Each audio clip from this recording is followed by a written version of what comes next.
इसी मामले को लेकर मजीद बातचीत करेंगे हमारे नुमाइंदे मेहताब आलम इस वक्त हमारे साथ जुड़ गए हैं। मेहताब आलम, इस तरीके की खबरें मुआशरे के लिए बड़ी अफसोसकुन होती हैं और जिस तरीके का बयान नर्स की तरफ से दिया जा रहा है वो भी बड़ा अफसोसकुन है। क्यों आखिर वो ये कह रही हैं कि इंतजामिया की तरफ से, शासन की तरफ से ये अहकाम आया है, क्या है इसकी तस्दीक?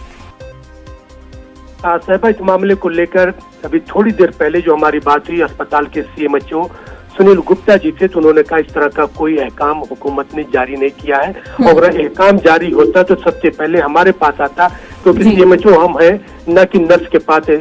नर्स जो है किस बुनियाद पे कर रही है, अभी ऑफिस पहुंचकर इस मामले पर जो है इसको कार्रवाई करते हैं और उनको शो का नोटिस भी जारी किया जाएगा कि इस तरह के बेबुनियाद जो है वो बयान कहां से दे रही हैं और उन्होंने कैसे लोगों को कमरा नंबर 20 में बुर्के वाली खवातीन जो टीका लगवाने के लिए आ रही हैं उस पर वो कार्रवाई कर रही हैं। इस पर साफ तौर पर ये भी है क्योंकि हुकूमत एक तरफ ये चाहती है कि कोविड की जो टीकाकारी हो रही है वो 100% लोगों को जो है लगाई जाए, चाहे वो 15 से 18 साल के बच्चे हो। जो वहाँ पर एक सेंटर बनाया गया और वहाँ पर जो है पिछले 3 दिन से शिकायत आ रही थी कि कमरा नंबर 20 में मीना अब्राहम नाम की जो नर्स है, वहाँ पर जो लोग खवातीन अपने बच्चों के साथ टीका लगवाने के लिए जाती हैं और वो नकाब में है तो उनसे पहले कहा जाता है कि आप नकाब बाहर उतारिए, उसके बाद आइए, फिर आपको टीका लगाया जाएगा। और जो खवातीन उससे इनकार कर देती हैं तो उनको टीका लगाने से मना कर दिया जाता है। न्यूज़ 18 के जो है नाजरीन ने खुद देखा कि वो कह रही है कि हमें एहकाम जारी किया गया, लेकिन उन्होंने एहकाम नहीं दिखाया। और यही नहीं, उनका ये भी जवाब है कि जो खवातीन बुर्का पहनती हैं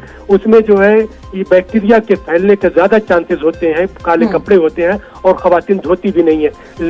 जिस तरह से अभी जो न्यूज़ 18 ने खबर दिखाई और हमारी उनसे सीएमएचओ से बात हुई है, उम्मीद की जा रही है कि जल्द ही इस पर कार्रवाई होगी।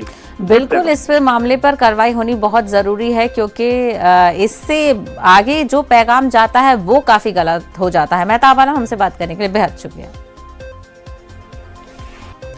आगे बढ़ेंगे और रुख करेंगे बड़ी खबर का इस वक्त की। जी हां, जम्मू कश्मीर से